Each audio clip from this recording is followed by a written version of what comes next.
Frédéric Villavega, bonjour. Vous êtes cofondateur de Carbooker. Alors, c'est un acteur de la location de voitures.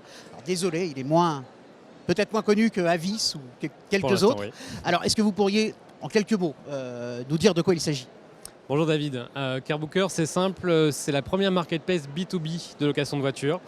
Donc c'est une brique technique et de service pour mettre en relation tous les possesseurs de flottes de véhicules, qu'ils soient loueurs traditionnels, loueurs de nouvelle génération, les constructeurs également, on en parlera peut-être, et puis tous les acteurs du business travel au sens large du terme, donc des clients corporate, des agences de voyage, des SBT, etc. Donc on est un petit peu le hub technique, je dirais, entre cette population. D'accord, alors on va revenir sur l'activité à proprement parler de Carbooker, mais avant cela, j'aimerais avoir votre regard, votre analyse sur le marché de la location de voitures. On a vu que la période a été difficile comme pour beaucoup de secteurs qui sont en lien avec le voyage, le déplacement. Le rachat d'Europecar par Volkswagen qui est en cours, le chapitre 11, régime sous lequel a été Hertz durant une année, je crois. Exact. Beaucoup de mouvements. Quel est votre regard sur le marché? Oui, c'est vrai David que la période a été assez riche en rebondissements. Pourquoi? Parce que il y a 5 ans, je vous aurais dit, le marché est en train de se cristalliser. Très clairement, les principaux acteurs internationaux, Avis, Hertz, Europcar, Enterprise, Sixt, pour ne pas les nommer, étaient en train d'agglomérer beaucoup de marques par croissance externe. Ils ont réussi à avoir des réseaux gigantesques, une segmentation de marques très riche pour adresser tous les types de clients. Et puis la pandémie est arrivée. Et le modèle s'est cassé quelque part, puisque le modèle de ces loueurs-là reposait sur du volume, beaucoup de volume, des prix très serrés, une concurrence accrue. La pandémie a coupé ça. Et du coup, ces loueurs-là ont dû forcément changer un petit peu leur modèle, avec à peu près 50% de flotte en moins. Et donc impossible d'adresser exactement tous les clients.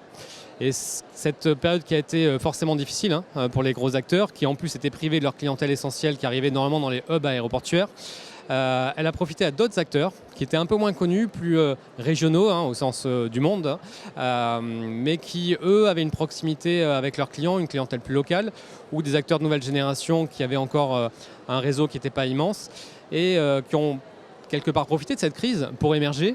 Et comme ils avaient, eux, de la disponibilité, ont commencé à attaquer un petit peu ce marché du business travel qui leur était tout à fait fermé jusqu'à présent. Donc au lieu de se cristalliser, le marché s'est plutôt atomisé, on va dire, ou un petit peu diversifié. Dans beaucoup de secteurs, la crise a été un accélérateur de tendances déjà anciennes. Là, c'est carrément différent dans la location de voitures. C'est un inversement de la tendance. C'est ce que vous êtes en train de nous dire. Exact, il y a eu une forme de redistribution. Évidemment, les gros acteurs restent toujours très puissants et très forts sur le marché, mais quelque part, on voit des nouveaux acteurs accéder à la clientèle d'affaires qui leur était absolument inconnue jusqu'à il y a 3-4 ans. Alors d'accord, c'est le cas de Carbooker alors, c'est ce que vous êtes en train de me dire, vous êtes un profiteur de guerre en quelque sorte. Non, nous on n'est pas là pour profiter, on est là pour faciliter, je dirais. Donc oui, évidemment, notre job chez Carbooker, c'est de comprendre la tendance de l'industrie, de savoir où sont les voitures, qui sont les clients, et de les mettre en relation de façon la plus fluide possible. Et c'est comme ça aussi qu'on travaille de plus en plus avec des constructeurs, parce que les constructeurs, ça ne vous a pas échappé, rentrent dans la danse massivement du marché de la location de voitures. Très bien, et alors je suis un business traveler et je veux avoir accès aux véhicules proposés par Carbooker. Comment ça se passe? C'est une appli? Comment ça marche? À Carbooker, c'est un outil pour un usage. Donc si vous êtes un business traveler, vous avez l'appli mobile. On est en train de la renouveler fin octobre, une nouvelle version sortira. Si vous êtes un travel manager, un acheteur, un assistant, une assistante de direction, vous avez notre application back-office, je dirais, pour réserver. Si vous êtes un professionnel avec plus de volume, une TMC, un SBT, un pure player, vous avez une API pour vous connecter et avoir à la fois vos accords négociés avec les loueurs en direct, mais aussi, si vous le souhaitez, un catalogue complémentaire issu des négociations que nous menons avec tous les acteurs du marché. On a parlé des incidences de la pandémie sur le marché de la location de voitures. Voilà, essayons de parler un petit peu de reprise. Est-ce que vous la sentez, vous la ressentez ou vous l'imaginez un peu plus lointaine que prévu initialement sur votre secteur à vous, la location de voitures? Qu'est-ce que vous en pensez? La reprise, oui, nous on la ressent, très clairement. On sent une impatience, je ne vais pas refaire les discours habituels, oui, visioconférence, oui, baisse du trafic, c'est vrai, mais il y a une reprise. On l'a vu déjà cet été, comme l'été passé, avec la clientèle qui n'est pas étanche entre le loisir et le corporate. Vous savez bien que vous êtes aussi bien touriste comme d'affaires, régulièrement. Et on a fait des très belles saisons d'été depuis 2 ans. Et là, en septembre, on continue sur la lancée avec une reprise du corporate. Mais sur le marché de location de voitures, on a une difficulté, c'est que l'approvisionnement des voitures, justement l'approvisionnement des loueurs sur les voitures est très compliqué.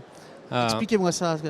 Les loueurs ont du mal à avoir des voitures, oui. Pour le dire très clairement. Pour le dire très clairement, les loueurs ont à cause de quel phénomène? Il y a une double conjonction. La crise des semi-conducteurs, qui n'a échappé à personne. Donc les constructeurs sortent moins de voitures qu'auparavant. Et le peu de voitures qu'ils sortent, elles sont fléchées évidemment vers leur clientèle directe en priorité. Et puis il y a la WLTP, les nouvelles normes écologiques, je dirais, en faveur de l'environnement, qui imposent à tous les acteurs, y compris les loueurs de voitures, d'avoir une flotte plus verte. Et ça ne se fait pas très facilement. Voilà, ce sont des voitures qui effectivement sont tendance, mais très coûteuses, pas encore produites assez. Et la conjonction de ces deux éléments font que les véhicules sont plus rares, donc plus chers à sourcer. Et c'est une tendance inéluctable, David.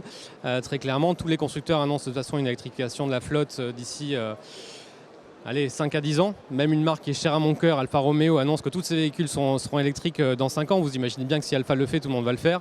Ouais. Fiat annonce que les commandes de Fiat 500 électriques maintenant dépassent les commandes de Fiat 500 thermiques qui sont pourtant encore au catalogue. Donc on est bien sur un phénomène qui est lourd et les loueurs doivent s'y adapter et aujourd'hui ils ne peuvent pas acheter autant de véhicules qui le font, d'où aussi l'incidence des constructeurs qui rentrent directement dans le schéma actuel. Ben, merci beaucoup pour votre expertise, votre analyse, votre regard sur ce marché de la location de voitures et puis on souhaite le meilleur à Car Booker. Merci beaucoup David.